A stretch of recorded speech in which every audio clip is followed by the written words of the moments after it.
Un petit mot pour les agriculteurs qui bloquent les autoroutes aujourd'hui. Vous avez renoncé à votre autonomie. Vous avez choisi de faire de l'industriel, de faire de la monoculture, de la spécialisation, de l'industrialisation et pour ça, il faut qu'il y ait du transport. Il faut qu'il y ait des autoroutes. L'autoroute que vous êtes en train de bloquer aujourd'hui, sans elle, ben vous ne pouvez pas faire le métier d'agriculteur tel que vous le pratiquez. Et je trouve ça ironique que ce soit les autoroutes que vous bloquez aujourd'hui. Parce que vous avez fait le même coup aux autres. Votre métier d'agriculteur industriel, c'est une ouverture de marché. C'est-à-dire que moi, qui suis un petit agriculteur dans mon coin, à Strasbourg, je veux produire de la nourriture, mais la concurrence que vous me faites, elle existe aussi. Moi, je paye des impôts maintenant parce que je produis, parce que je vends. Ces impôts, qu'est-ce qu'ils font? Ils payent des subventions dont je ne bénéficie pas et ils payent une infrastructure dont je ne bénéficie pas vraiment.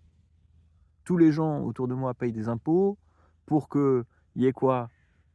Des autoroutes que vous bloquez, OK, mais sur lesquelles transitent vos produits qui viennent alimenter les magasins qui sont à côté de chez moi, et qui me font de la concurrence. Donc, à un moment, faut pas vraiment s'étonner si vous avez fait un sale coup. Bon, vous l'avez pas vraiment fait vous-même, je sais, c'est pas votre faute, mais il s'est passé, ça s'est passé déjà par le passé. Moi, je suis à la Robertsau, ici à Strasbourg. Il y avait des dizaines et des dizaines de maraîchers il y a quelques dizaines d'années. Ils ont tous disparu. Pourquoi? En partie à cause de la concurrence déloyale que vous leur avez fait. Et aujourd'hui, maintenant, vous vous étonnez qu'on continue finalement, le mouvement continue. Bah oui, on a ouvert les vannes. OK, il y avait des avantages, c'était bien. Ça vous a évité de faire les choses que vous aimez pas faire, comme du marketing, comme de la vente, comme d'aller demander aux gens ce qu'ils veulent que vous fassiez. Ça vous a permis de balancer, je sais pas, de faire un travail répétitif où vous aviez pas besoin de vous poser de questions. Ça vous a permis de pas vous poser de questions non plus sur ce que vous mettiez, dans, ce que les pratiques que vous utilisiez, les produits que vous utilisiez, comment, à quoi ça ressemblait, tout ça, que vous n'aviez pas besoin de faire quelque chose de joli, quelque chose d'inspirant, parce que personne ne venait jamais voir. C'est hyper loin, vous avez vos hectares, vos dizaines d'hectares, vous avez votre gros tracteur, et puis, qu'est-ce que vous faites? Bah voilà, vous épandez, vous faites votre truc toute la journée, blom, blom, blom, blom, blom, blom, blom, et ensuite vous mettez ça dans des bennes qui partent par l'autoroute, faire de la concurrence aux plus petits agriculteurs que vous. Alors maintenant, c'est un petit peu ironique que ce soit la fin du monde parce que, oui, en fait, bah, on va faire pareil. En fait, on va continuer comme ça avec les autres pays. Et vous, vous voulez être placé exactement au bon endroit. Vous voulez être privilégié par rapport à tous les autres agriculteurs dans le monde et vous voulez être privilégié par rapport aux petits agriculteurs qui font les choses à une échelle moins industrielle, voire non industrielle. Vous pouvez pas avoir le beurre et l'argent du beurre, vous allez pas être une caste protégée jusqu'à la fin de votre vie.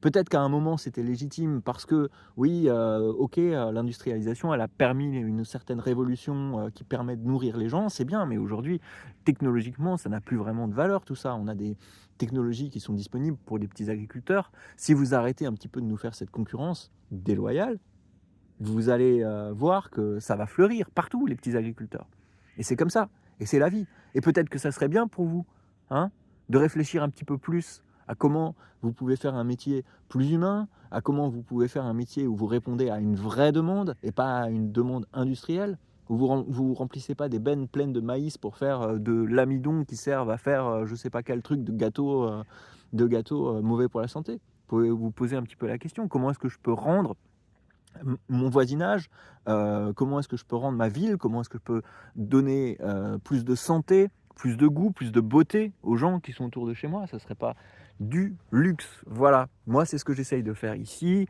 c'était mon petit grain de sel. Ouais, je suis complètement pour le libre-échange moi. Je suis complètement pour le libre-échange. J'ai pas envie qu'on dise à tout le monde: «Non, vous avez pas le droit», voilà. Pourquoi est-ce que le alors si le Brésil a pas le droit, de ramener ses produits en France, pourquoi est-ce que toi tu as le droit de ramener, tes produits, chez moi, en Alsace?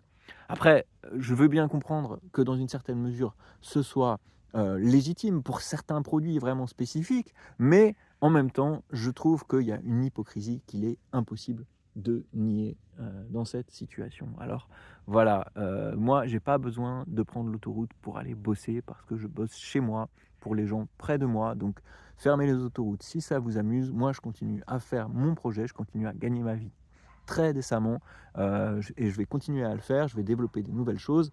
Hem, voilà, j'ai pas envie, moi les agriculteurs, je trouve qu'ils sont la plupart du temps, quand je les rencontre, ils sont vraiment sympas et je dis pas que c'est des décisions qu'ils ont prises, peut-être des petites décisions, de renoncer à un moment à telle ou telle liberté, à telle ou telle, à telle ou telle autonomie. Peut-être un petit peu, voilà, c'est le reproche que je ferais.